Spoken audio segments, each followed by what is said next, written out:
Hello YouTube, and welcome to another video by Rebel Pets. Have you ever wanted to buy a canister filter but didn't? Well, in today's video we're going to give you all the information you need before buying a canister filter.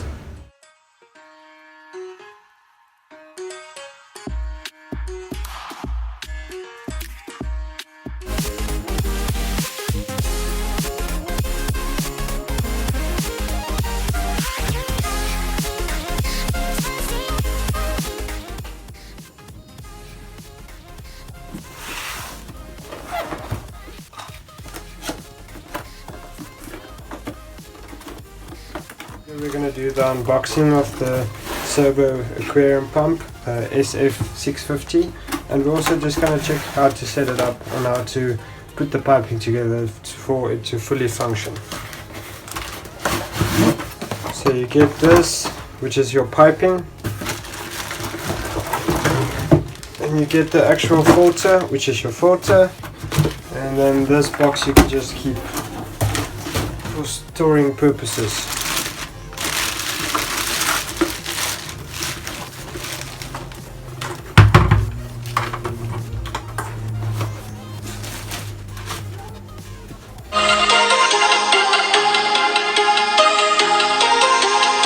Set up your SOBO 650. If you bought a SOBO and you're not really familiar with the canister filter, let's get a quick run through your details. Get 8 watts of power, and max is going to be 650 liters per hour. This is the SF-650F. So I'm going to give you guys a quick guideline how to connect this filter. So this is how you would take it out of the box. You get your piping of your canister filter in a cardboard box. So this is all the fittings you get when you open your brown cardboard box. I'm quickly going to show you guys how to attach these after I attach them, so I think it's time for a quick time lapse.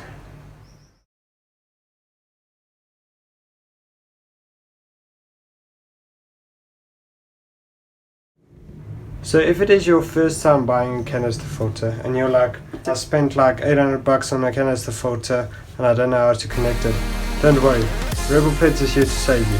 So I'm going to give you a step-to-step guide on how to do your canister filter to get the best possible working, efficient ways of filtering your fish tank. So the first thing you want to do is you want to get your canister filter. You want to unclip this 4 clips on the side. So this is to prevent any leakage. This is to secure your canister filter head onto your canister filter body. If you open this, you'll see this is basically the motor part. So that's your canister filter head. We're going to get back to that in a little bit. So when you open it and you look from the top, you can see there's a canister filter tray here. This is where you want to add your biological filtration media. So this is going to be carbon, ceramic rings, any different type of biological filtration that works for you. Then the last tray and the second tray is going to be the mechanical filtration. So how a canister filter works, the water comes in from the top, gets pushed down through these circular pipes, and then gets pushed up through this.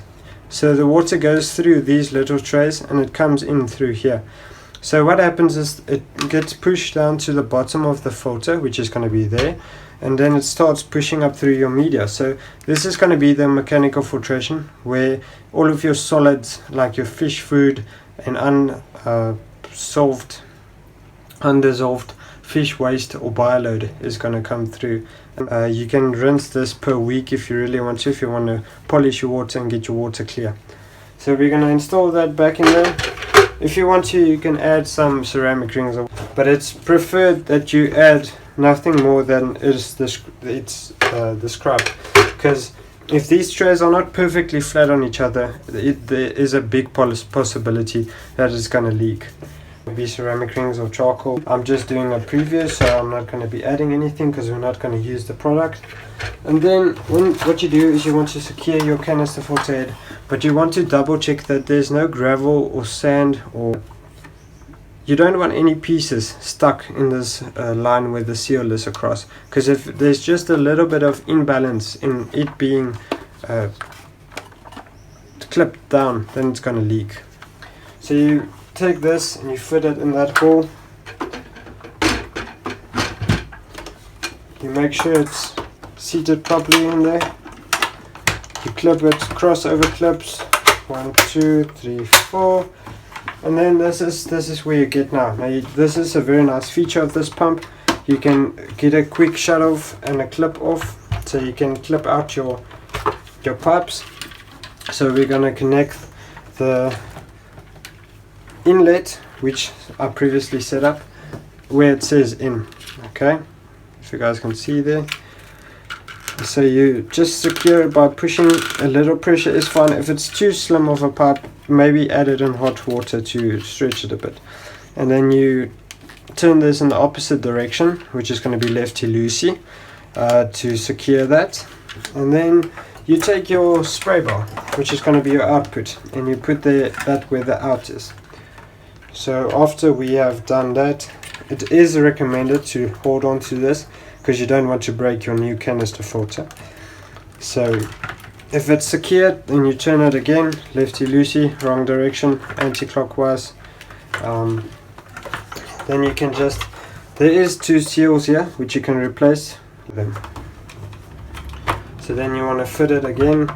A little pressure is needed to get it fitted nicely. You shut that off or open the valve, and there, that's it. Here you get a primer, so you can prime your tank if there's air bubbles, and yeah, that's basically it. You secure the spray bar in your tank, the inlet in your tank. You get a siphon going by doing the prime that should get the water running, and then as easy as that, you plug it into the wall with a 2-point plug, and that's it, guys. That's what there is to it. That's about what you can do for your canister filter. This is how it looks after you set up your whole canister filter. If you look on the left hand side, there's going to be the intake, which has the surface skimmer, and also the V at the bottom, which takes the water in through the pipe where the canister filter says in, and then your output of the canister filter is going to be where your spray bar is attached.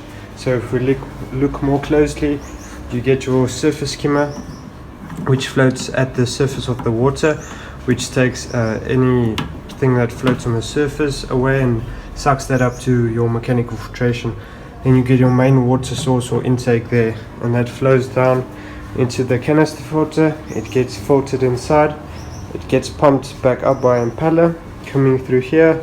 Here's a spray bar with multiple holes getting the water out and diverting it.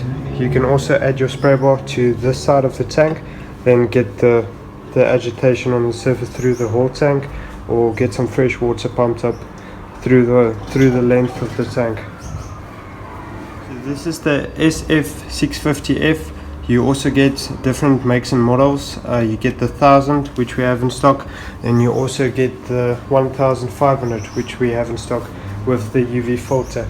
So we're also going to have a part 2 of the canister filter videos, which is going to be how to maintain the canister filter, and that's going to be next. So stay tuned, be on the lookout for that, and thank you for watching this video.